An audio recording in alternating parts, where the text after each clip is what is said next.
නමස්කාර වේවා බුදුරුවනට සැමදා බුදු හිමි සරණ යමි. නමස්කාර වේවා දම්රුවනට සැමදා සදහම් සරණ යමි. නමස්කාර වේවා සංඝරුවනට සැමදා මහා සංඝ සරණ යමි. නමස්කාර වේවා තුනුරුවනට සැමදා තිසරණ සරණ යමි. සාදු සාදු සාදු. පින්වත්නි, අදත් ඔබ සෝදානම් වන්නේ ධර්ම දේශනාව ශ්‍රවණය කරන්න. ඉතින් පින්වත්නි, අපේ ජීවිතයට ගොඩාක් යහපත උදා කරලා දෙන ධර්මයන් තමයි අපිට මේ බුදුරජාණන් වහන්සේගේ ශාසනය අහන්න ලැබෙන්නේ. ඉතින් මේ ජාතක කතා අපිට දේශනා කරගෙන යද්දි තේරුණා මේ බුදු කෙනෙක් පහළ වෙන්න මොනතරම් ගුණධර්ම පුරුදු කරන්න ඕනද කියලා. ඉතින් ඒව අහන්න තමයි මේ බුදු කෙනෙක්ගේ සුවිශේෂත්වය අපිට තේරෙන්න ගන්න. ඒ නිසානේ මෙච්චරම ගුණ කඳක් බුදු කෙනෙක් තුල තියෙන නිසානේ පින්වත්නි මේ ලෝක සත්‍යය හිත පහදවාගත්තේ සැනින් මහා පිනක් උපදින්නේ. ඒකනේ බුදුරජාණන් වහන්සේ වදාළේ ඒවම් බුද්ධ අචින්තියා බුද්ධ ධම්ම අචින්තියා අචින්තියේසු පසන්නානං විපාකෝ හෝති අචින්තියෝ කියලා. ඒ කියන්නේ මේ බුදුරජාණන් වහන්සේලාගේ ගුණකන්ද සිතලා ඉවර කරන්න බෑ කියන සාමාන්‍ය මේ කෙනෙකුට. සිතලා ඉවර කරන්න බැරි තරම් ගුණකන්දක් බුදු කෙනෙකුට තියෙනවා. ඒ වගේ මේ බුදුරජාණන් වහන්සේගේ හදමඩලේ පහළ වෙන ධර්මයටත් සිතා ගන්න බෑ කියන එහි ගුණ. සිතලා ඉවර කරන්න බෑ කියන. එතකොට බලන්න මේ බුදුරජාණන් වහන්සේගේ ගුණ මේ ධර්මයේ මේ සඳහන් වෙන්නේ ඒ බුදුරජාණන් වහන්සේ වදාළ ධර්මයේ මේ. ඉතින් බලන්න බුදුරජාණන් වහන්සේගේ තේ ධර්මයේ ගුණ හිතලා ඉවර කරන්න බැරි තරම් විශාල ගුණකන්දක්. ඉතින් යම් කිසි කෙනෙක්ගේ හිතලා ඉවර කරන්න බැරි බුදුරජාණන් වහන්සේ ගැනත් ඒ ධර්මයේ ගැනත් අචින්තියේසු පසන්නානං ඒ සිතාගත නොහැකි ඒ බුදු කෙනෙක් ගැන ධර්මයේ ගැනත් කෙනෙක් පැහැදුනොත් එහෙම අචින්තියේසු පසන්නානං විපාකෝ හෝති අචින්තියෝ එයාට විපාකත් රැස් වෙන්න හිතා ගන්න බැරි විදිහටයි. සිතලා ඉවර කරන්න බැරි විදිහට විපාක රැස් වෙනවා. ඒ නිසා පින්වත්නි එවැනි මහත් වූ පුණ්‍ය විපාක සැප විපාක ලබා දෙන පිනක් තමයි අපි මේ කරන්නේ. එවැනි උතුම් කුසල කර්මයක් තමයි අපි මේ සිදු කරන්නේ මේ කාලය ගෙවාගෙන. මේ අහන අයට හිත පහදවා ගන්න අයට ඒකාන්තයෙන් මේ බුදු සසුනේ පිහිට ලබන්න උපකාරී වෙනවාමයි මේවා. ඉතින් ඒ නිසා අපි මේ පැහැදීමේ යුක්තව අදත් අපි උතුම් ජාතක කතාවක් අහන්න යන්නේ. මේ ජාතක කතාව අතිශයම සුන්දර වූ ජාතක කතාවක් මේකත්. මේ ජාතක කතාවේ නම පින්වත්නි කන්හ දීපායන ජාතකයේ. පවට ලැජ්ජා බය ඇතිව විසූ තවුසාගේ කතාව. ඉතින් පින්වත්නි ඒ දිනවල අපගේ බුදුරජාණන් වහන්සේ වැඩ සිටියේ සවැත් නුවර ජේතවනේ. එකල පැවිද්දට ඇති ආශාව නැති කරගත් පැවිද්දට ඇති ඇල්ම නැති වූ එක්තරා භික්ෂුවක් අනේ මට දැන් මහානකමේ ඉන්න හිතෙන්නේ නැහැ. ගෙදර යන්නමයි හිත කියමින් Taman මහා පීඩාවකින් ඉන්නා බව කියා පින්වත්නි මැසිවිලි නගන්න පටන් ගත්ත අනිත් ස්වාමීන් වහන්සේලාට. එතකොට භික්ෂුන් වහන්සේලා භාග්‍යතුන් වහන්සේට ඒ කරුණ දැනුම් දුන්නා. භාග්‍යතුන් වහන්සේ භික්ෂුව කැඳවලා තමා පීඩාවකින් මහානදම් පුරන බව සැබෑවක්ද කියලා ඇහුවා. ඊට පස්සේ එහෙමයි භාග්‍යතුන් වහන්සේ මම මහත් පීඩාවකින් ඉන්නේ කියලා ඒ භික්ෂුව කීවා. ඊට පස්සේ බුදුරජාණන් වහන්සේ වදාලා ඇයි භික්ෂුව එහෙම කියන්නේ? මෙවැනි අමා නිවන් ලබා දෙන නෛර්යානික බුදුසසුනක පැවිදිව මා බඳු සම්බුද්ධත්වයටපත් ශාස්ත්‍රවරයෙකුත් ඉදිරියේ මේ සිව්වනක් පිරිසක් ඉදිරියේ කිසි ලැජ්ජා බයකින් තොරව තමා ප්‍රතිපදාව කෙරෙහි කලකිරී ඉන්නවා කියන වචනේ කියන්න පුළුවන් වුණා නේද? ඇයි එවැනි වචනයක් කටින් පිට නොකර ඉන්න තරම් ලැජ්ජා බය නැතිව ගියේ? ඔන්න බලන්න පින්වත්නි. මේක හොඳ ජාතකයක් අපිට. මොකද අපේ අර එන මේ අර අමාරුකම අපි කියනවනේ එළියට. අන්න බලන්න එක කියන්න හොඳ නැහැ. ඒ කියන්නේ ඒක ලැජ්ජයි. දැන් අපි එහෙම කියනකොට අපි බුදුරජාණන් සරණ ගිය ශ්‍රාවකෙක් හැටියට ලැජ්ජයි ඒක.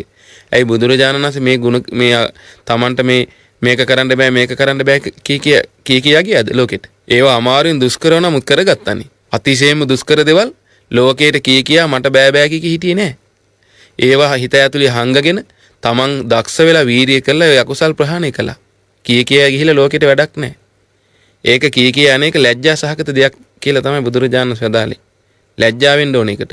ඒ නිසා මේ නමුත් බලන්න කියනවා අතීතයේ සිටිය නුවණැත්තෝ බුදවරු නූපන් කාලේ බාහිර අන්‍ය තීරිතක පැවිද්දෙන් පැවිදිව සිටත් 50 වසකට අධික කාලයක් අකමැත්තෙන්ම බඹසර හැසිර සිටත් හිරියොතා බිඳගන්ට බයෙන් පැවිද්දට තමා තුළ තිබූ අකමැත්ත කාටවත්ම කියන්නේ නැතු හිටියා කියනවා. ඔන්න අතීත විස්තරයක් කියලා භාග්‍යතුන් වහන්සේ මේ අතීත ජාතක කතාව ගෙනහැර දක්වුවා. හරි ලස්සනයි මේ ජාතකයේ අපේ තියෙන බැරිය කියන එක. ඒ කියන්නේ අපේ පින්වන්නේ අර බැරිකම කියන්න යන්න හොඳ නෑ අනිත් අයට. අපි අමාරුවෙන් ඉවසගෙන ඒවා කරන්න ඕන. ගුණධර්ම එහෙම තමයි පුරුදු කරන්නේ.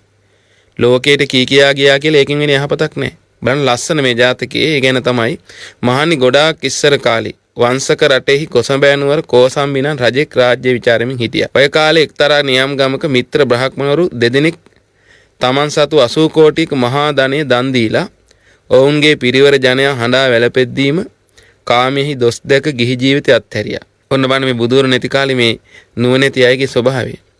දෙන්නාම හිමාල වනයේට ගියා. ගිහිල්ලා තාපස පැවිද්දෙන් පැවිදි වුණා. එහි අසපුවක වසමින් රුකින් වැටෙන මල් ගෙඩි අනුභව කරමින් ජීවත් වෙන්න පටන් ගත්තා.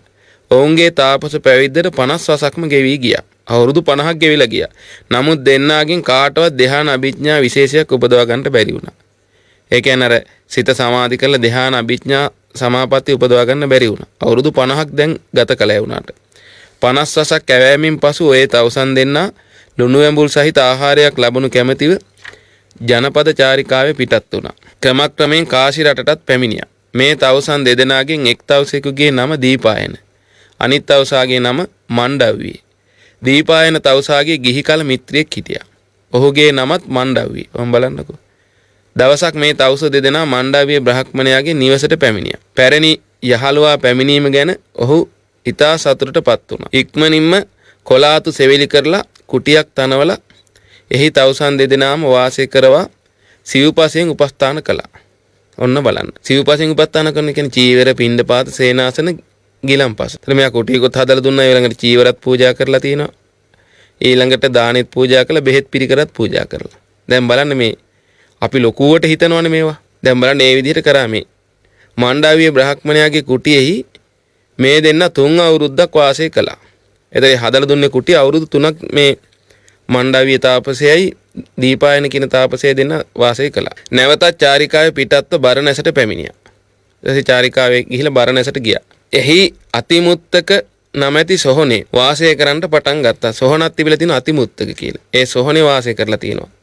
දීපායන තවුසා කැමැති තාක් කල් එහි වැස එහි වාසය කළ නැවත මණ්ඩාවිය බ්‍රහ්මණයාගේ කුටියට ගියා. නමුත් මණ්ඩාවිය තාපසයා කොහෙවත් නොගොස් අතිමුත්තක සොහොනේම තවදුරටත් වාසය කළා.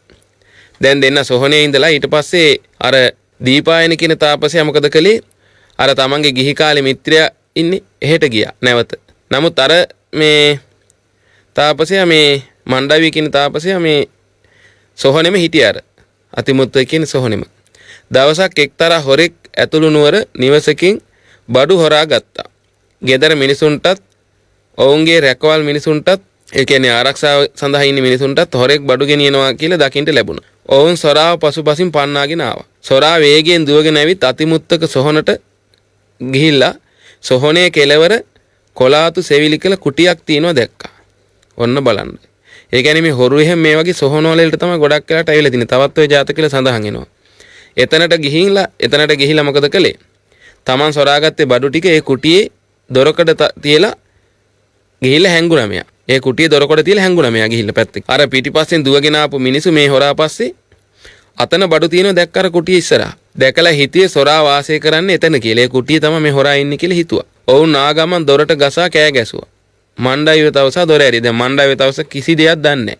ඕම් බලන්න මේ වෙන දේවල්. මේ තක්කඩි තාපසයා. එහෙනම් තෝ තමයි රැයට හොරකමෙන් ගිහින් දවල්ට තපස් වේශයෙන් හැසිරෙන්නේ. නිදකින් තෝ වගේ උන් තමයි මේ තවුසන්ගේ පැවිද්දටත් ලැජ්ජා කරන්නේ. හොරා තෝ ගෙවල් බින්දින්ට කියලා පැනපු ගමන් තාපසයා බිම පෙරලාගෙන හොද්දටම පහර දුන්නා කියනවා. දැන් බලන්න මේ වෙන දේවල් පින්වත්නි. මේ කිසි දෙයක් දන්නේ නැහැනේ මේ තාපසින් ආන්සේ. අර හොරා අතනින් දාලා ගියානේ හැංගුණානේ. දෑත් පිටුපසට කොට බැඳලා පින්වත්නි රජතුමා ඉදිරියට අරගෙන ගියා. රාජ්‍යරුවත් කිසිම විභාගයක් කළේ නැහැ. බඩුත් එක්කම හොරා අල්ලා ගත්තා කියලා මේ මොකද කළේ? සොහොනට අරන් ගිහිල්ලා මේ උල තියලා මේ මරවන්න තීරණය කළා. ඔන්න බලන්න. නියම කළා රජතුමා. ඉතින් රාජපුරුෂයෝ මණ්ඩාවිය තවුසාට කසයෙන් තලතලා නැවතත් තමා නැවතී තවුස්දම් පිරු අතිමුත්තක සොහොනටම ඇදගෙන ගියා. දැන් එතන තමයි උල තියන්නේ. කිහිරි උලක් බිම හිටුවා එහි හිඳවන්නට උත්සාහ කළා. හරි ගියේ නෑ. කිහිරි උල සිරුර කඩාගෙන යන්නේ නෑ. ඊට පස්සේ කොහොඹ උලක් හිටෙව්වා. එයා හරි ගියෙත් නෑ. එයත් සිරුර කඩාගෙන ඇතුළට යන්නේ නෑ. ඊට පස්සේ යකඩ උලක් ඉඳුවා. ඒ යකඩ උල පවා ඇතුළට කඩාගෙන ගියේ නෑ. ඔන්න බලන්න පින්වත්නි. මණ්ඩාවියේ තවුසා නිස්සද්දව මේ ගැන කල්පනා කරන්න පටන් ගත්තා. අහෝ මම මේ තපස් රකින්ට සොහොනට ඇවිත් නිර්පරාදයේ මුහුණ දෙන්න සිදු විපත මොකද්ද? මේක పూర్ව ආත්මයේ කළ පවක්ද? එසැනින්ම තමන්ගේ පෙර ආත්මේ පේන්න පටන් ගත්තා. ඔන්න බලන්න. එක්තරා ආත්මයක තමා වඩුවෙකුගේ පුතෙක්. දිනක් මේ දරුවා තම පියා ලී සහින තැනට ගියා. ගොහින් මැස්සෙකු අල්ලාගෙන ළඟ තිබූ කොබෝලීල කීරක මැස්සා උල හිඳුවා. දැන් මේ පාපෙම විපාක දෙන්න අවස්ථාව පැමිණුණා කියලා මණ්ඩාවිය තවුසාට වැටහුණා ඒක. ඕම් බලන්න. ඒ කියන්නේ ජාති ස්මරණ ඥානෙ පහළ වෙනවා කියන්නේ ඒ වගේ මේ තවුසාට පහළ වුණා. අදටත් ඔය සාමාන්‍ය පොඩි අයට පව එහෙම පින්වත්නි අතීත ජීවිත සිහි වෙනව තියෙනවා. ඉතින් තමාට මේ කර්ම විපාකයෙන් බේරෙන්න බැරි බව තේරුම් ගියා. රාජපුරුෂයන් අමතා මෙහෙම කීවා. බවත් රාජපුරුෂීනි. ඉතින් තොපට මාව උල දින්දුවන්ට ඕනෑ නම් කොබෝලීල කියන ගහක මේ ලීයකින් උලක් හදලා අරන් එන්න කිව්වා. ඔන්න බලන්න. ඒ බලන්න දැන් කොබෝලීල ලීයනේ අර මැස්සා මේවා කරේ. බලන්න පින්වත්නි මේ කර්මයේ ස්වභාවය බලන්නකෝ. හිතා ගන්න බෑ පින්වත්නි අපිට. ඒ කියන්නේ මැස්සට මේ උලෙන් ගහලා මරවුවේ කොබෝලීල ලීයකින්නේ. ඒ කොබෝලීල ලීයකීම මැරෙන්න මේ විපාකේ හැදිලා තියෙන බලන්න. ඒකෙම දඬුවම් විඳින්න. මැරෙන්න කියන්නේ. ඒ විදිහටම එතකොට රාජපුරුෂයෝ කොබෝලීල කියන ඒ ගහකින් පින්වත්නි ලීයක් ගෙනල්ලා උලක් හදලා ගෙනාවා. ඊට පස්සේ ඒ උල තියලා ඒ උල මත ඉඳවුවා. එතකොට ඔහුගේ අදෝ මාර්ගයේ සිදුරු කරගෙන සිරුර ඒ හුල මතට බැස්සා කියනවා. ඔන්න බලන්න. රාජ සේවකයෝ එතනින් පිටතට ගිහින් මේ සොරාගේ මිතුරු කවුරුන් හෝ මොහු බලන්ට එන්න පුළුවනි කියලා හැඟවිලා බලාගෙන හිටියා. එදා දීපායන තවුසාට මෙහෙම හිතුණා. මං කාලෙකින් මගේ මිත්‍ර මණ්ඩාවිය තවුසාව බලන්ට ගියේ නෑ නෝයි. ඇයි දැන් අර අතන අනිත් අර මණ්ඩාවිය කියන බ්‍රහ්මණයේ ගෙදර ඉන්නවනේ දීපායන කියන තවුසා. එහෙන නතරුනේ දැන්. මෙයා මෙතනම හිටියනේ හොනෙම සොහොනෙම. දැන් මාන සොහොනින්දලා වෙච්ච විපත.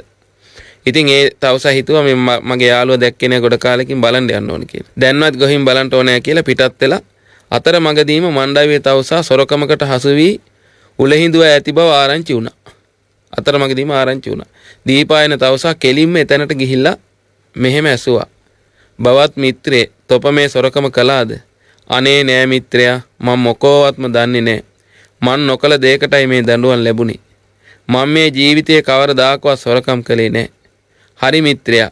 එහෙමනම් මට කියන්න දැන්. නිවැරද්දේ මේ වෙච්ච විපත ගැන තොපගේ සිතේ කාගෙනවත් තරහක් කමනාපයක් හටගත්තාද නැද්ද කියලා. ඔන්න බලන්න.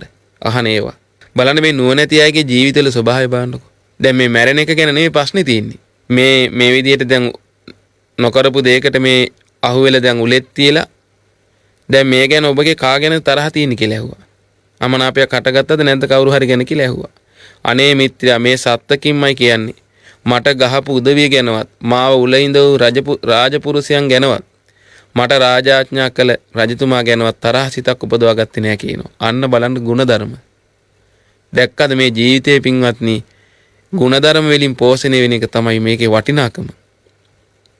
නැත්තම් අපිට හොඳට ජීවිත ලැබිලා අපිට පින්වත්නි ජීවත් වෙන්න ලැබිලා තියෙන කාලේ ආන්ගේ ಗುಣධර්ම වලට අපි තැන දීලා නැහැ. මේ වගේ කල්පනා කරලා නැති නිසා තමයි අපිට තාමත් මේ දුක් කරදර. ඇයි මේ හිතේනේ මේ හටගන්නේ මේ සේරම අකුසල ඒ වගේනේ මේ දුක තමන්ට ලබා දෙන්නේ. මේ ජීවිතයේ මේ ශරීරයේ මේ තිබ්බා මේ මැරිලා ගියා. ಗುಣධර්මයක් පුරුදු කරගත්තොත් සංසාරෙටම උපකාර වෙනවා. බලන්න මේ නුවණැතියන්ගේ ලෝකෙ කොච්චර ලස්සනද කියලා. ඉතින් මේව අහනකොට තමයි පින්වත්නි මේ අනිත් අයටත් මේ ಗುಣධර්ම වල පිහිටන්න ආසා හිතෙන්නේ. දැන් බලන්න අර මැරෙන එක ගැන නෙවෙයි කතා කළේ. හිතේ හටගත්තේ තරහ ගැන. අනේ මන්නම් ඇති කරගත්තේ නෑ කියනවා මේ කවුරුත් ගැන. අහෝ මේ බඳු සිල්වතෙකුගේ සේවනැල්ල පවා මට සැපයි කියලා අර දීපායන තවුසා ඒ හුලයට එහෙවම එරමිනියා ගොතාගෙන වාඩි වුණා කියනවා. හරි පුදුමයි. අර මණ්ඩාවිය තවුස උල තියලා තියෙන තැනම ඒ හෙවනේ වාඩි වුණා කියනවා. දීපායන කියන තවුස දැන් මේ දෙන්නනේ එකට පැවිදි වුණේ. මණ්ඩාවිය තවුසාගේ සිරුරෙන් වැగిරෙන ලේ බිඳු දීපායන තවුසාගේ සිරුර මත වැටෙන්න පටන් ගත්තා. ඔහුගේ රන්වන් සිරුර මත ඒ ලේ බිඳු වැටුණ තැන් කළු පැහැයට දිස් වුණා. එතෙන් පටන් ඔහු කන්න දීපායන නමින් ප්‍රසිද්ධ වුණා. වඩ නමත් වෙනස් වෙලා. එදා මුළු රෑම ඔහු කොහේවත් නොගොස් ඒ හුල යටම වාඩි වෙලා හිටියා කියනවා යහළුවා. පසුවදා රාජපුරුෂයන් ගොහින් රජතුමාට මේ සැලකලා. අහෝ එහෙනම් මා නොවිමසා කළ වැඩක් වගේ මට වැරදුනාවද්ද කියලා ඉක්මනින්ම රජතුමා එතෙන්ට ආවා. ඇවිල්ලා අහනවා එම්බා පැවිද්ද තොප මේ හුලට හේතු වී බිම වාඩි වී සිටින්නේ මක් නිසාද? මහරජ මම මේ තාපසින්නාංශව ආරක්ෂා කරන්න ඕනේ ඒ නිසයි මෙහෙම ඉන්නේ කිව්වා. ඔන්න බලන්න පින්වත්නි. ඇත්තෙම තොප මේ තැනැත්තා හොරකම් කළාද නැද්ද කියලා හොඳ ආකාරවම දැනගෙනද මෙහෙම කරන්න කියලා ඇහුවා. එසේ මහරජ මාත් සමග තවුස්දම් පිරු සිල්වත් තාපසෙක් මොහු. මං හොඳ ආකාරව ඒ දන්නවා. මහරජ යමෙකුට දඬුවම් නියම කිරීමේදී හොඳින් විමසා බලා කිරීම නේද උතුම් කියලා කන්න දීපායන තවුසා රජුට දහම් දෙසුවා. මණ්ඩාවිය තවුසා නිදොස් බව රජුරවන්ට වැටහුණා. රාජපුරුෂ ඉක්මනින්ම මේ තාපසින්නාංශය උලෙන් උඩට ඇදලා ගන්න කිව්වා. කොතෙක් උත්සාහ කළත් ඔහුව උලෙන් උඩට ඔසවා ගනිමින් නිදහස් කරන්න ඔවුන්ට බැරි වුණා. ඕම් බලන්න. මේ කර්මවල විපාකවල ස්වභාවය බලන්නකෝ. ඒ උල ගලවන්න බැරි වුණානේ පින්වත්නි. එතකොට මණ්ඩාවිය තවුසා මෙහෙම කිව්වා. මහරජ මේක මගේම පෙර කර්මයක විපාකයක්. ඒ නිසාමයි මෙබඳු නින්දාවක් මට ලැබුණේ. මේ හුල සිරුරෙන් අයින් කිරීම කරන්නට හැකි දෙයක් නොවේ. ඉතින් තමුන්නාසේ මට ජීවිත දානෙ දෙන්න කැමති නම් මේ හුල සිරුරට බැස තියෙන සම ළඟින් කීයතකින් කප්පුවා වෙන් කරන්න කිව්වා. ඔන්න බලන්න. එතකොට දැන් අර සිරුර ඇතුළට ගියපු කොටස ඇතුලේ තියෙනවා. එළිය ටික කපලා අයින් කරන්න කිව්වා. රාජ්‍යරු ඒ විදිහට කළා. හුලේ කොටසක් සිරුර ඇතුලේ එහෙම තිබ්බා. පෙර ආත්මේ තමා වඩු පුත්‍රයාව සිටියේදී මැස්සාට විද්ද කූර මැස්සාගේ සිරුරේ එසේම තිබුණේ යම්සේද ඒ හේතුව නිසාම මොහු මැරුණෙත් නැහැ. අන්න බලන්න. ආයුෂ අවසන් වී මැරෙන අතුරු කොබෝලීල ලී කැබැල්ල සිරුර ඇතුලේ එහෙම තිබ්බා. රජ්ජුරුව තාපසයන්ට වැඳ කමා කරවාගෙන දෙදෙනාම රාජ විනේ වාසය කරවා උපස්ථාන කළා. එතෙන් පටන් මණ්ඩාවිය තවුසා ආනි මණ්ඩාවිය කියන නමින් යුක්ත වුණා. ඒ කියන්නේ ඇනේ සහිත මණ්ඩාවිය. කියන්නේ ලී උල දැන් ඇතුලේනේ තියෙන්නේ. ඒ නිසා ඇනේ සහිත මණ්ඩාවිය කියන නමින් ප්‍රසිද්ධ වුණා. තුවාලයේ සුවපත් වූ පසුත් ආනි මණ්ඩාවිය තවුසා රාජ විනේම ජීවිතය ගත කළා. දීපායන තවුසා නැවතත් තම මිත්‍ර මණ්ඩාවිය බ්‍රහ්මණයා තනවා දුන් කුටිය වෙත ගියා. ඔන්න බලන්න. දැන් රාජ විනේ තමයි අර උල ඇනිච්චේ තාපසින්නාංශේ වාසය කළේ. අනිත් දීපායන තවුසා ආයෙත් ගියා මණ්ඩාවිය කියන අර තමන්ගේ යාළු බ්‍රහ්මණයා හදලා දුන්නේ කුටියට. ඉතින් බ්‍රහ්මණ මිත්‍රයා තම මිත්‍ර තවුසා පැමිණි වග අසා අඹදරුවන්ද සමග තවුසාව බැහැ දකින්ට ආවා. ඒ කුටියට. ඇවිත් ගිලම්පස පිළිගන්නලා පාවල තෙල් ගල්වා උපස්ථාන කරමින් ආනි මණ්ඩාවිය තවුසාගේ පුවත අසමින් වුණා. ඒ කියන්නේ අර විස්තරේ කිව්වා දැන් අර ආනි මණ්ඩාවිය කියන තාපසයාගේ විස්තරේ. ඊට පස්සේ දැන් අර මණ්ඩාවිය කියන බ්‍රහ්මණයාට ඉන්නවා යඤ්ඤදත්ත කියලා කුඩා පුතෙක්. එදා ඒ කුමාරයා සක්මන කෙළවර පන්දුවකින් සෙල්ලම් කරමින් හිටියා. පොඩි දරුවා බිම ගැසූ පන්දුව නැගී ගොස් අසල තිබූ තුඹසක බෙනයට වැටුණා. එය වැටුනේ විසගෝර නාගයෙකුගේ හිස මතටයි. මෙය නොදත් දරුවා බෝලය ගන්ට බෙනයට අත දැම්මා. එසැනින් නාගයා දරුවාට දෂ්ට කළා. නායි විසෙන් දරුවා එතනම සිහි නැතුව ඇදගෙන වැටුණා. ඔන්න බලන්න. දැන් ඒලා වෙච්ච දේ මේ. දැන් අතන අර මණ්ඩාවිය තාපසයාගේ ආනි මණ්ඩාවිය තාපසයාගේ විස්තරය දැන් කියන්න ඉන්නේ මේ දීපායන තවුසා මේ තමන්ගේ යාළු බ්‍රහ්මණයාට මණ්ඩාවිය බ්‍රහ්මණයාට එයාගේ පුතා තමයි මේ සර්පෙක් ගහලා මේ විදිහට සිහි නැතුව වැටුනේ එතන දැන්.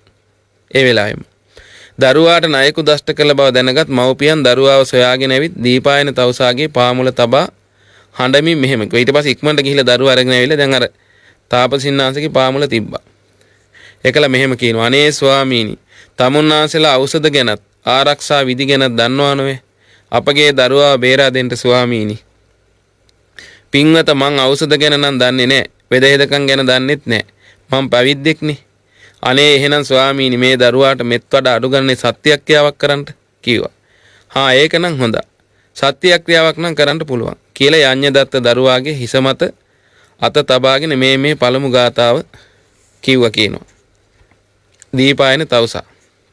පින් රැස් කර ගන්නට සිතාමං තාපසයෙක් බවට පත්තුනේ අනේත් මම් බඹසර සතුටින් රැක්කේ හරියටම හද්දොහයි දැන් මාගේ තපස් ජීවිතේ 50 වසකටත් වඩා ගෙවි ගියා මෙතෙක් කලක් මං ගෙව්වේ සිත සතුටින් නොවේයි ඇත්තක්මයි මේ පවසන්නේ මා කිව් මේ සත්‍ය වචනයෙන් යඤ්ඤ දත්ත දරුවා සුවපත් වේවා නයි විස වෙනසී ජීවිතය රැකේවා මේ සත්‍ය ක්‍රියාව කරනවා සමගම යඤ්ඤ දත්ත දරුවාගේ සිරුරේ පපුව පෙදෙස දක්වා තිබූ නයි විස පොළොවට බැස ගියා කියනවා. අන්න බලන්න.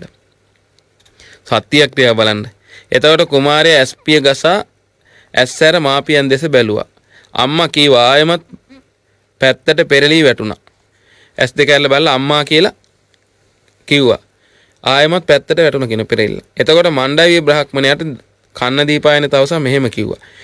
ඕම් මං ඉතින් මයේ ශක්තිය පමණින් සත්‍ය ක්‍රියාව කළා. දැන් ඔහෙත් Tamanට හැක් පමණින් Tamanට පුළුවන් විදිහකට සත්‍ය ක්‍රියා කරන්න කිව්වා. තමනුත් දැන් තාත්තට කිව්වේ යඤ්ඤ දත්ත බ්‍රහ්මණය. එතකොට මොකද කළේ? ඔහුත් දරුවාගේ උදරයට අත තියලා මේ දෙවෙනි ගාතාව කිව්වා. සත්‍ය ක්‍රියාව. ශ්‍රමණ බමුණු පිරිස මගේ ගෙදරට ආවිට මං ඔවුන්ට දන් පැන් පිදුවේ පින් ලැබේය කියන දහම පිළි අරගෙන නොවේ එසේ මං දන් දුන්නේ කිසි කැමැත්තකින් නම් නොවේ දන් දීමට මා තුල ඇති ඒ අමනාපේ කවුරුවත්ම දැන සිටියේ නැ මං එය හැඟවූයෙත් නැ ඇත්තක්මයි මේ පවසන්නේ මා කිව් මේ සත්‍ය වචනයෙන් යඤ්ඤ දත්ත මගේ පුතා සුවපත් වේවා නයි විස වෙනසී ජීවිතය රැකේවා. ඔන්න බලන්න.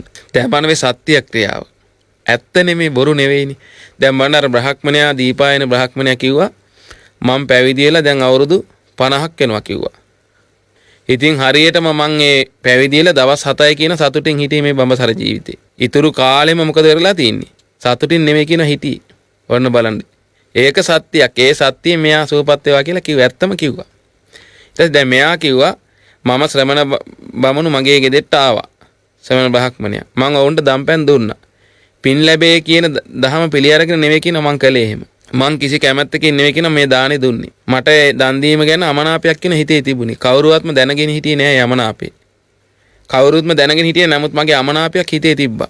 ඒ නිසා ඒ අමනාපය ඇත්තක් මගේ තිබ්බ එක. ඒ නිසා ඒකෙන් මගේ පුතා සුවපත් වේවා කියලා කිව්වා. ඉතින් මේ විදිහට පියා කළ සත්‍යක්‍රියාව නිසා දරුවාගේ ඉඟටියෙන් උඩ තිබූ නයිවිස පොළොවට බැස ගියා. එතකොට කුමාරයා නැගිට්ටා, ඉඳගත්තා. ඒත් හිට ගන්න බෑ. ඒ ඊට පල්ලෙහාන් ඉස තියෙනවා. එතකොට පියා මවුට කිව්වා සොඳුරි ඕම් මාත් ශක්ති පමණින් සත්‍යක්‍රියා කළා. දැන් දරුවා නැගිටුවා ඇවිද ගන්නට පුළුවන් විදිහට ඔහෙත් සත්‍යක්‍රියාව කරන්න කිව්වා. එතකොට ඈ මෙහෙම කිව්වා. මට සත්‍යක්‍රියාවක් නම් කරන්න පුළුවනි. හැබැයි මං ඔහෙ ඉදිරියේ කොහොමයි ඒක කියන්නේ? ඒක ටිකක් කියන්න අමාරු සත්‍යයක් කිව්වා. හරි වැඩේ. හරි බුදුමයි. කමක් නෑ සොඳුරි. ඔයා කැමති විදිහට සත්‍යක්‍රියා කොට දරුවා සුවපත් කළොත් මට ඒ ඇති කිව්වා. මගේ හිත රිදුනත් කමන්න ඔයා සත්‍යක්‍රියා කරන්න කිව්වා. මං ඉදිරියේ කමන්නේ නැහැ කිව්වා. එතකොට එයා තමාගේ සත්‍යක්‍රියාව මේ විදිහට ගාතාවකින් කිව්වා පින්වත්නි.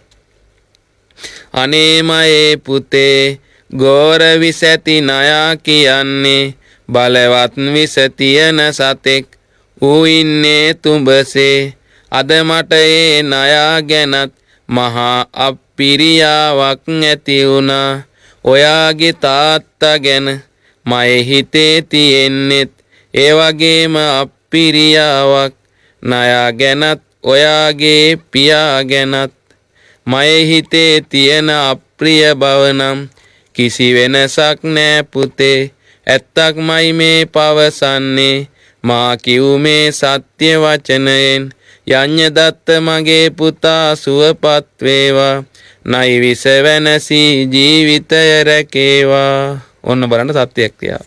මේ ණය මට අප්පිරියයි කියනවා මේ මගේ පුතාට ගහපු ණය. ඒ වගේම ඔයාගේ තාත්තත් මට මං මේ එකට හිටියට අප්පිරියයි කියන තාත්තත්. එතන මේ ණය ගැනත් තාත්තා ගැනත් මගේ හිතේ තියෙන මේ අප්‍රිය බව කිසි වෙනසක් නැහැ කියනවා.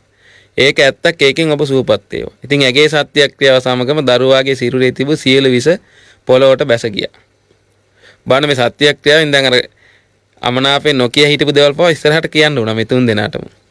යඤ්ඤ දත්ත දරුවා විස නැති සිරුරෙන් නැගිට්ටා. ඇයි ඇත්තනේ කියන්නේ පින්වත්නි මේ? කලින් වගේම සෙල්ලම් කරන්න පටන් ගත්තා. ඊට පස්සේ මණ්ඩාවී බ්‍රහ්මණයා කන්න දීපායන තවුසාගේ අදහස ගැන අසමි මේ ගාතාව පැවසුවා. ඔන්න බලන්න. මේ ලෝකේ බොහෝ දෙනා පැවිදි වෙන්නේ ගිහි ගෙයි ඇති කරදර ගැන කලකිරීම නිසා. පස්සේ වුන් බවුන් වඩා සිත සනසා ගන්නවා. තමාගේ ඉඳුරන් හොඳ හැටි දමනය කර ගන්නවා. දීපායන තවුස ඔබට බඹසර ගැන කැමැත්ත නැති උනේ. පැවිද්ද තුල කුමකට පිළිකුල් වෙලාද? එහෙනම් තාමත් ඇයි ඔබ ගෙදර නොගොස් පැවිදිව ඉන්නේ? ඔන්න බලන්න. ඇයි අර කිව්වනේ මේ මං අමාරුවෙන් පැවිදි ජීවිතේ හිටියේ දවස් 7යි සතුටින් හිටියේ. ඉතුරු අර අවුරුදු 50ම ඉතුරු දවස් කැමැත්තෙන් නෙමෙයි හිටියේ කිව්වනේ. ඉතින් ඒක ඇහුවේ මේ. ඉතින් මේ පැවිදි වෙන්නේ ගිහිගෙවල් අතහැරලා ගිහිගෙවල් කටයුතු කරදර වැඩි නිසානේ. ඉතින් පස්සේ බවුන් වඩා සිත සනසා ගන්නවනේ එහෙම කරලා. ඉතින් තමාගේ ඉඳුරන් හොඳ හැටි দমনය කර ගන්නවනේ. එහෙම ගිහිල්ලා පැවිදිලා. නමුත් ඔබ ඉතින් මේ බඹසර ගැන කැමැත්තෙන් නෙවෙයි හිටියේ කියනවනේ. ඉතින් ඇයි මේ පැවිද්ද තුල මේ පිළිකුල් වෙලා එහෙම ඉන්නේ තාම? ගෙදර යන්නේ නැතුව කියලා ඇහුවා. එතකොට කන්න දීපායන තවස මේ ගාතාවන් වලින් පිළිතුරු දුන්නා. කර්මයත් විපාකයත් හොඳින් අදහාගෙන මං ගේ දොර වස්තුව හැමදේ අත්හැරියා. පැවිදි වුණේ හිතේ උපන් පහන් බව නිසා. ඒ අත්හල දේ නැවත ගෙදර ඇවිත් ගත් විට මේ කානම් ගමේ ගොඩේ මෝඩයෙක් වගේ අත්හල දේම ගන්ට ආසා කළා කියා නින්දාව ලැබෙනවා. ඒකීම අහන්ට මට ඇත්තේ පිළිකුලයි. ගුණවත් උතුමන් පැවසූ දෙයකි පැවිද්ද. සත්පුරුෂයන්ගේ සැබෑ නවාතැනත් පැවිද්ද. මං ඒ ගැන සිත සිතා හඬ හඬාම රකින්නවා බඹසර. මේ විදිහට පින රැස් කරගන්නවා. අන්න බන් ලස්සනයි. කර්මයක් විපාකයක් හොඳට අදහගෙන මං ගේ දොර අතහැරලා පැවිදි වුණා. පැවිදි වුණේ හිතේ ඇතිවෙච්ච පහම් බව නිසා මේ පැවිදි බවට. ඉතින් ඒ විදිහට මං පැවිදිලා ගෙදරට ආයපහු ගියොත් මං කියයි කියන මිනිස්සු මේකනම් මහ ගොඩේ මෝඩෙක්. ගමේ ගොඩේ ඉන්නේ මෝඩෙක් වගේ අර අත්හැරපු දෙයම අය අල්ලගත්තා කියලා කියයි කියනවා ගෙදර ගියොත් එහෙම. ඉතින් ඒ නින්දාවට මං පිළිකුල් කියනවා. කැමති නෑ කියනවා. ගුණවත් උතුමන් පැවසූ දෙයක් තමයි කියන මේ පැවිද්ද හොඳයි කියලා. සත්පුරුෂයනුත් මේ පැවිද්ද හොඳයි කියලා තමයි කියලා තියෙන්නේ. මං ඉතින් ඒ ගැන හිත හඬ හඬ හරි මේ බඹසර රකින්න පින රැස් කරගන්නවා කියලා. ඔන්න බලන්න ලස්සන.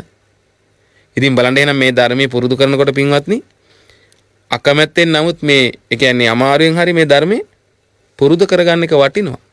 නොනැත්තෝ දුෂ්කරව නමුත් ගුණවත් වටිනා දේවල් පුරුදු කරනවට ප්‍රශංසා කරනවා. ඉතින් බලන්න ඒක තමයි කිව්වේ. ඉතින් දීපායන තවසා මේ පවසා මණ්ඩාවී බ්‍රහ්මණයාගෙන් ඊළඟට මණ්ඩාවී බ්‍රහ්මණයාගෙන් එහෙම තමන් අකමැත්තෙන් දන් දුන්නේ ඇයි කියලා. අසමි මේ ගාථාව ඇසුවා. ඒ ගැන විමසමින් බමුණ තොපේ නිවසට මහන බමුණන්නා විට හොඳින් දන් පෙන් පුදා සලකනා බව දිස්වේය මට. පෙන් පොකුණක් වාගේ තොප නිවස ඔවුන්ට දන් පෙන් පුදනවානේ තොප එහි හොඳ යසට. කුමක් නිසා උපන්න පිළිකුලක් නිසාද පැහැදීමක් නැතිව මොකෝ දානේ පුදන්නේ. ඔන්න කියන දැන් ඔබ මොකද මේ අපිට පේනවා මහාන බමුණෝ ඇවිල්ලා ඔබ දන් දෙනවා. හොඳට දන් දෙනවා අපිට පේනවා එළියට. පැම්පොකුණක් වගේ තොපගේ නිවස මේ ඒ යාචකීන්ට මේ සමන බමුණන්ට. ඉතින් දන් පෙන් පුදනවනේ තොපෙහි හොඳ යසට. යසට දන් දෙනවා හොඳට. ඉතින් කුමක් නිසාද මේ ඒ ගැන අකමැත්තකින් මේ හිත පැහැදීමක් නැතුව මොකද මේ දානි දුන්නේ කියලා අහන ඔච්චර දවස්. එතකොට මණ්ඩාවී බ්‍රහ්මණයා තමන්ගේ අදහස පවසමින් මේ ගාථාවෙන් පිළිතුරු දුන්නා. මය අප්පත් මුත්තත් හරි පැහැදීමෙන් යුක්තයි. උන්දල නිතරම දන් දුන්නා දෙන්ටම ලෑස්ති පිට වුණා. නොකඩවාම රැකගෙන ආවේ ඒ කුල සිරිතයි. මේකා මේ පවුලේ කුල සිරිත නැසූ එකා කියා කවුරුන් හෝ නින්දාවක් කළොතින් මට ඒ කීම අහන්ටයි ඇත්තෙන්ම පිළිකුල. අකමැතිව සිටත් දානය මන් දෙන්නේ ඒ නිසා. ඔන්න බලන්න පින්වත්නි. කියනවා මගේ අත්තල මුත්තල ඔක්කොම දානි දුන්නේ කට්ටිය කියනවා. දානි දෙන්නම ලෑස්ති පිට හිටියේ. ඉතින් ඕක මං බැරි වෙලාවත් ඔය සිරිත මං කැඩුවොත් එහෙම මේක තමයි මේ දන් දීගෙන ආපු සිරිත කඩපු එකා කියලා මට නින්දා කළා. ඒකට මං පිළිකුල් කැමති නෑ. ඒකයි කො මං අකමැත්තෙන් හරි මේ දානි දුන්නේ. මේක පැවසූ මණ්ඩාවි බ්‍රහ්මණ ඉන්පසු සිය බිරිඳ එලෙසින් මණ්ඩාවි බ්‍රහ්මණයා මොකද කළේ? බිරිඳට කියලා කිව්වා මේ කතා කරලා ඔයා ඇයි මේ වගේ සත්‍ය ක්‍රියාවක් කරේ කියලා ඇහුවා. ගාතාවෙන් කියනවා එතරම් ලොකු නුවණ නැතත් හොඳ ලස්සන රූපේ තියෙනවා.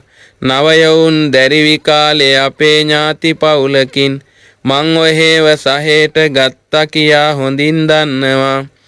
මෙතුවක් කල් මට අප්‍රිය වදනක් නෑ කීවේ. එනමුත් අකමැත්ත නොපෙන්වා මට උවටන් කෙරුවා. විසඝෝර සර්පයෙකුට සමාන පිළිකුලෙන් සිටින්ට මාත් සමග පවුල් කන්ට ගොහින් කුමක් වුණාදෝ තිට. ඔන්න ඇහුවා. ඇයි මේ හොඳට ලස්සන රූපේ තියෙන මේ නව යවුන් කාලේ තමයි උඹ අරගෙන ආවේ මං. ඉතින් මෙතුවක් කාලයකට මට නම් මේ අකමැති බවකින් වචනකින්වත් කිව්වේ නෑ. ඒ වුණාට මේ අකමැත්ත නොපෙන්වා මට උපස්ථාන කරමින් ඔබ ඉඳලා තියෙනවා. ඉතින් මේ විසගෝර සර්පේකුට තියෙන පිළිකුලක් වගේ පිළිකුලකින් මාත් එක්ක පවුල් කන්ට මොකද්ද උඹට උනේ කියලා ඇහුවා. ඔන්න ඊට පස්සේ උත්තර දෙනවා මේ බිරිඳ. අනේ ස්වාමි මාත් නුඹ නොදකින් කියා කීවේ නෑ තමයි මේ අපගේ පවුල් පරපුරේ සත්වෙනි පරපුර දක්වා එකම ගෑණියක්වත් සිය සැමියා අත්හැර වෙන මිනිහෙක් ගත්තු වගක් අහලම නෑනේ. මය යතින් ඒ පවුල් සිරිත සිඳී ගියෝතින් තියාපේ පරපුර නැසුවේ කියා ලැබෙනා නින්දාවට මං හරිම පිළිකුලයි. අකමැතිකම මගේ හිතේ තදට තියෙද්දී ඔහෙට උවටන් කරමින් ඉන්නේ ඒ නිසයි. ඔන්න බලන්න. එයා කියනවා අනේ ස්වාමීනි මේ මං ඇත්තටම ඔබට ඔයාට එහෙම අකමැති බවක් කිව්වේ නෑ තමයි. මේ අපේ පවුල් පරපුරේ 7 වෙනි පරපුර දක්වාම එකම ගෑණියක්වත් තමන්ගේ සැමියා අත්හැරලා වෙන මිනිහෙක් එක්ක ගිය වගක් නෑ කියනවා. අපේ පවුල් පරිසරේ. ඉතින් මගේ අතින් ඕක කැඩුනොත් එහෙම ඔයා අතහැරලා ගියොත් උඹ තමයි අපේ පවුල් පරපුර නැසුවේ කියලා නින්දා කරයි මට. ඒකට මං කැමති නැතුව කියන මේ අකමැත්තෙන් හරි ඉන්නේ. මම බලන්න. මෙහෙම ගාතාවකින් සිතේ තිබුණු අදහස අවංකවම කීවා. රහසේ කියුත්තක් නොවේ. අපගේ කුළුපග තාපසින්නාස ඉදිරියේ මං දැන් කීවේ කියලා මා ගැන මෙයාගේ හිතට කේන්තියක් එන්න පුළුවනි. නමුත් මේ ප්‍රශ්නේ වැඩි දුරදිග ගෙනියන්න නරකයි. මං සමාව ගන්නවා කියලා හිතලා සමාව ඉල්ලමින් මේ ගාතාව පැවසුවා කියන අය. ඒ කාන්තාව. මට මේ දැන් සාමිනේ නොකිය යුත්තක්ම නේද කියවුනේ. එහෙත් මගේ සත්‍ය වචනයෙන් අද පුතාගේ දිවි ගැලවුණා. පිටස්තරින් ගෙනා ගෑණියකට නම් මේ දරුපෙම හිටින්නේම නෑ. යඤ්ඤ දත්ත පුතා අපිට හොඳින් ඉන්නවානේ. එනිසා මං මෙතෙන් පටන් උවටන් කරනෙමි තුටින්. සිතේ තිබූ දේ කීවට සමාව මට දෙනවනේ. හරි ලස්සනයි. ඉතින් ඇය අර ස්ත්‍රියක් හැටියට අර තමන්ගේ ස්වාමියාට අකමැති බව මේ විදිහට කිව්ව එක ගැන ලැජ්ජා හිතුණා අර තාපසින්නාස ඉස්සරහ. ඊට පස්සේ සමාව ගත්තා ඇය. ඉතින් මට නොකිය යුත්තක් කියුණා ස්වාමීනි. ඉතින් මේ සත්‍ය වචනේ නමුත් මගේ පුතා බේරුණානේ. ඉතින් පිටස්තරින් ගෙනා ගෑණියකට නම් මේ දරුපෙම හිටින්නේ නැහැ. ඉතින් යඤ්ඤ දත්ත පුතා අපිට හොඳින් ඉන්නව පේනවනේ දැන්. ඒ නිසා මම මෙතෙන් ඉඳලා ආයේ මං ඔය අකමැත්තෙන් ඉන්නේ නැහැ. සතුටින් මං ඔයාට උපස්ථාන කරගෙන මේ ඉන්නම් කියලා සමාව ගත්තා. ඊට පස්සේ අර මණ්ඩාවිය බ්‍රහ්මණයට වැන්දා. තමන්ගේ ස්වාමියාට. එතනදීම බලන්න. එතකොට බ්‍රහ්මණයා හොඳා නැගිටින්න සොඳුරී කියලා මං ඔයයිට සමාව දෙන්නම්. මෙතෙන් පටන් ඔවැනි නපුරු සිතුවිලි හිතන්න එපා හොඳේ. මං තිට අප්‍රිය දෑ කරන්නේ නැහැ කියලා කිව්වා. ඊට පස්සේ කන්න දීපායන තවසා මණ්ඩාවිය බ්‍රහ්මණයට මෙසේ අවවාද කළා. ගෘහපතිය තොපගේ අතින් බරපතල දෝෂයක් වුණා. ඊතා දුකසේ උපයාගත් ධනෙ වේදම් කොට දාන ආදී පින්කම් කරද්දී කර්මයක් ඒ විපාකයක් අදාහ නොගෙන දන් දීපේකන වැරදි කිව්වා. අන්න බලන්න තමන් දුෂ්කරව පින්වත්නි වේදම් කරලා දාන දෙද්දී හිත පහදවා ගන්න බැරි වුණොත් ඒක හරිය බරපතල වැරද්දක් තමන්ට වෙන. ඇයි තමන් දානෙත් දීලා වේදමුත් කරලා මහන්සිත් වෙලා අර උවමනා දෙය කරගෙන නැහැ.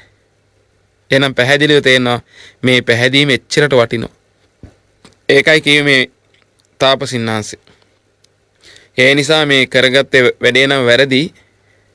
ඒක දෝෂයක්වත් ඔබගේ පහදවා ගන්න බැරි වෙච්ච එක හිත.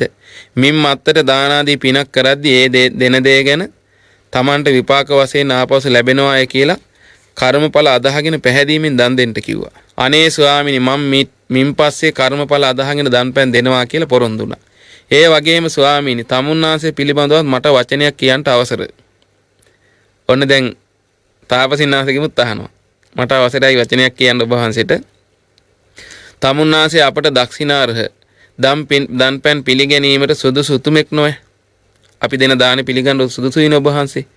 ඉතින් එහෙව් එකේ අනබිරතයෙන් යුතුව බඹසර හැසිරුණ එක නම් ටිකක් හරි මදි. ඔබ වහන්සේ මේ කැමැත්තක් නැතුව මේ බඹසර හැසිරුණා කියන එක නම් හොඳ නෑ කිව්වා. ඇයි දැන් කිව්වනේ 50 වසරක් ගෙවෙනවා මගේ මේ පැවිදි ජීවිතේට. හැබැයි දවස් 7යි මම සතුටින් හිටියේ කියලා. අනිත් දවස් ඔක්කොම අකමැත්තෙන් හිටියා කිව්වේ. නමුත් ඒක ගැනත් විස්තර කිව්වනේ මම මේ උතුම් දෙයක් නිසා අමාරුවෙන් නමුත් මම ගෙදර ගියොත් මිනිස්සු නිඳා කරනවා මට අතෑරපු දේ මල්ල ගත්තා කියලා. නමුත් මේ පැවිද්ද කියන්නේ උතුම් අය ප්‍රශංසා කරපු දෙයක් නුවණැතියක්. ඒ නිසා මං අමාරුවෙන් හරි ඉන්නවා කියලා කිව්වනේ. කියනවා නමුත් ඒ හිටපු ඉදී නම් හොඳ නෑ කියනවා යකමැත්තෙන්. මෙතෙන් පටන් තමුන්නාන්සේ විසින් කරවන ලබන තාක් ධ්‍යාන භාවනා ආදී මහත්ඵල ලැබෙන විදියට සිත පහදවාගෙන කරන්න කිව්වා. ආයෙනම් එහෙම අකමැත්තෙන් නැතු සතුටින් අමාරුවෙන් හරි සතුටින් කරන්න කිව්වා කොහොම හරි. කරලා මේ ධ්‍යාන භාවනා ආදී දියුණු වෙන විදිහට හිත පහදවාගෙන කරන්න කිව්වා. දීපායන තවුසත් ඒ අදහස හරිය කියා පිළිගත්තා. ඉතින් ඒ දීපායන තවුසත් කිව්වා ඒක හරි තමා කියලා. එතෙන් පටන් බිරිඳ සැමියාට ඊටාම ආදරයෙන් හැසිරුණා. මණ්ඩාවිය බ්‍රාහ්මණයා සිත පහදවාගෙන කර්මඵල අදහගෙන දන් දුන්නා කියන එතන ඉඳලා. දීපායන තවුසා අරතිය බැහැර කොට සතුටින් උත්සාහවත් වෙලා ධ්‍යාන අභිඥා උපදවාගෙන මරණින් මතු බඹලෝ උපන්නා කියනවා. හරි පුදුමයි පින්වත්නි. බලන්න ලස්සන. අපේ ජීවිතේට බලන්න කොච්චර ලස්සනද මේවා ගන්න තියෙන මේ උතුම් අවවාද නෙමේ. අපේ ජීවිතය හරි ගස්ස ගන්න. අපගේ ශාස්ත්‍රඥ වහන්සේ මේ ජාතිකේ නිමවා චතුරාර්ය සත්‍ය ධර්මයේ දේශනා කළා. ඉතින් අර පිළිවෙතේ හැසිරෙන්න අකමැතිව කලකිරී සිටි භික්ෂුව ඒ ආසා සෝවාන් ඵලයටපත් වුණා කියනවා. මහණෙනි එදා මණ්ඩාවියේ බ්‍රාහ්මණ වෙලා සිටිය අපගේ ආනන්දය. ඔන්න බලන්න. අර මණ්ඩාවිය කියන බ්‍රාහ්මණ වෙලා හිටියේ කවුද? ආනන්ද ස්වාමීන් වහන්සේ. ඔහුගේ බිරිඳව සිටියේ විසාකාව. ඔහොම බලන්නකෝ. මේ එන විදිය. දැන් බලන්න මේ ඔක්කොම මේ බුද්ධ ශාසනයේ ළඟ උපාසක උපාසිකාව වෙලා එහෙම. දැන් විසාකාව කියන්නේ පින්වත්නි මේ බුද්ධ ශාසනයේ අග්‍රදායිකාවනේ. එදා මේ මණ්ඩාවිය බ්‍රාහ්මණයාගේ බිරිඳ වෙලා හිටියේ. එතකොට කවුද? ආනන්ද ස්වාමීන් වහන්සේගේ බිරිඳක් වෙලා ඉඳලා තියෙනවා මේ විසාකා. බලන්න මේ සංසාරේ. මේ ශ්‍රාවකයෝ. යඤ්ඤ දත්ත පුතුව සිටියේ අපගේ රාහුලය. එතර වань මේ රාහුල ස්වාමීන් වහන්සේ මේ ආනන්දයන් වහන්සේගෙත් පුතෙක් කියලා ඉඳලා තියෙනවා. හරි පුදුමයි. විසාකගේ ආනන්ද ස්වාමීන් වහන්සේගේ ඒ කාලේ. ඒ මණ්ඩාවිය බ්‍රාහ්මණයයි ඒ බිරිඳගේ පුතා වෙලා ඉඳලා තියෙන රාහුලයන් වහන්සේ අපි. හරි පුදුමයි. එහෙම විස්තරක් තියෙනවා මේ වගේ. කොබෝලීල රුකින් කොබෝලීල ගහක ඒ උලක හිඳින්ට සිදුවී දුක් විඳින්න සිදු ඒ ආනි මණ්ඩාවිය තවුස්ස හිටියේ අපගේ සාරිපුත්තයෝ. ඕම් බලන්නකෝ. අර උලක් උඩ අර මේ ඉඳලා අර දුක් විඳින්න වෙච්ච ආනි මණ්ඩාවිය තාපසයා වෙලා හිටියේ කවුද? අපගේ සාරිපුත්ත මහ රහතන්. බලන්න මේ සංසාරේ. උන්වහන්සේලාටත් මේ මැස්සෙක්ට අර විදියට උලකින් මෙහෙම කරලා බලන්න විපාක ලබා දුන්නම් අපිට නොදී තියෙයිද? මේ පින් පුරාගෙන අග්‍ර ශ්‍රාවක වෙන්න උත්තරමයන්ට දැක්කද මේ පාපේ ස්වභාවය? ඒකනේ අපේ බුදුරජාණන්සේ වදාළේ පින්වත්නි. සචේ බහයති දුක්ඛස්ස සචේවෝ දුක්ඛමප්පියං මාකත්ත පාපකං කම්මං ආවිවා යදිවා රහෝ කියලා. ඒ කියන්නේ Taman දුකට අකමැති නම් දුකට අප්‍රියයි නම් මාකත්ත පාපකං කම්මං පව්කම් විතරක් එලිපිටවත් රහසවත් කරන්න එපා කිව්වා. ඒ කියන්නේ මේ පව්කම් වල පින්වත්නි දුකමයි තියෙන්නේ. පින්වන්තයින්ටත් මෙහෙම වුණා නම් අපිට නොවේ තියෙදේ පව් වෙලින්. ඒ නිසා පාපයෙන් අපි රහසින්වත් පව් නොකරින්න ඕනේ අපි. අපි පාපයෙන් නිදහස් වෙන්න ඕනේ. ඒ සඳහාමයි මේ ධර්මයේ උපකාරීනේ. බලන්න මේ කතා. කන්න දීපායන ඍෂිව සිටියේ මමය කියලා භාග්‍යතුන් වහන්සේ මේ කන්න දීපායන ජාතකේ නිමවා වදාළා. හරිම සුන්දරයි පින්වත්නි. ඉතින් කන්න දීපායන ඍෂිව ඉඳලා තින්නේ අපේ බෝසතාණන් වහන්සේ. බලන්න උන්වහන්සේත් ඒ අරතියෙන් යුතුව නමුත් අර පැවිද්දට පැහැදීමෙන් එහෙම ගත කරලා තියෙන අවස්ථා තියෙනවා. නමුත් පස්සේ හිත හදාගෙන මේ අර කතා කරනකොට ඇයි අර බ්‍රහ්මණය කිව්වනේ හොඳ නෑ හිටපෙක කියලා. ඊට පස්සේ උන්වහන්සේ හිත හදාගෙන දෙයයන් අභිඥා පද්දවාගෙන බඹලෝ උපන්න. ඉතින් බලන්න මේ ශ්‍රාවකයන් වහන්සේලා මේ විදිහට සංසාරේ ගුණ පුරලා තිනවා පින්වත්නි. බලන්න කොච්චර ලස්සනට මේ ඒ ජීවිතයේ ගුණ වලින් පෝෂණය වෙලාද. අමාරුවෙන් නමුත් දුකසේ නමුත් ඒ තමන්ගේ ජීවිතයේ ගුණධර්ම වලට ඒ ලැජ්ජා බය හරි සුන්දරයි. දැන් බලන්න අර බමුණ පවා අර දන් දෙද්දි අකමැත්තක් තිබ්බට පෙන්නවෙ නැති හිටියයි ලැජ්ජාවටනේ. ඇයි ඒ පරපුරේම කට්ටිය හොඳට දන් දීලා මෙයා දුන්නේ නැහැ කිව්වොත් එහෙම ලැජ්ජා සහගතයිනේ පිළිකුලයි. බලන්න ලැජ්ජා බය. ඒකේ පිහිටලා නේද ඒ ටික ඒ විදිහට තමන් ඒක රැකගත්තේ. අර කාන්තාව පව ඔච්චර කල් පවුල කැඩේ කියලා හිටියේ ඒ ලැජ්ජාවෙන් නේද? අපේ පරපුරේ මේ කවදාවත් මිනිස්සයා දාලා ගිහිල්ලා නැහැ. මං යන්න හොඳ නැහැ කියලා. දැක්කද ගුණධර්ම? අන්න ලැජ්ජා බය. දැන් මම ඒකෙන්මනේ සත්‍යක්‍රියා කරේ. නමුත් පස්සේ ඒවා වැරදි කියලා මේ කතා බහ කරලා අපේ බෝසතාණන් වහන්සේ උපකාර කරලා ඒවෙන් නිදහස් වුණා. අපේ බෝධිසත්වයන් වහන්සේ බලන්නකෝ. දැන් මේ ගිහිගේ අතෑරලා පැවිදිලා ආයෙ පහු ගිහිගේ මේ පැවිද්ද අතෑරලා ගිහිගේ දෙට ගියොත් මිනිස්සු නිඳා කරනවානේ. අතෑරපු දෙයම අල්ලගත්තයි කියලා. මෝඩයෙක් කියලා. ඒ නිසා ඒකට මම කැමති නෑ. ඒ නිඳාව ලබන්න. දැක්කද? බලන්න හැමෝටම අපි උපකාර වෙන දේවල්. ඉතින් උන්වහන්සේත් පස්සේ හිත හදාගෙන ඒ පැවිද්ද හිටපු නිසානේ ඒක උනේ. ඉතින් ලස්සනයි පින්වත්නි. ඒ නිසා අපිටත් මේ උතුම් ගුණධර්ම අපෙත් ඒ අපේ තියෙන අඩුපාඩු එළියට කියන්නේ නැතුව අපි අපේ හිත ඇතුලේ තියෙන අඩුපාඩු හදාගෙන ලැජ්ජා බය ඇති කරගෙන මේ බුද්ධ ශාසනය අපිටත් ඒ කුසල් දහම් දියුණු කරගෙන උතුම් වූ බුදු සසුනේ පිහිට ලබන්න අපිටත් මේ උතුම් ඇසුවා වූ ජාතක කතාව හේතු උපකාර වෙත්වා. සාදු සාදු සාදු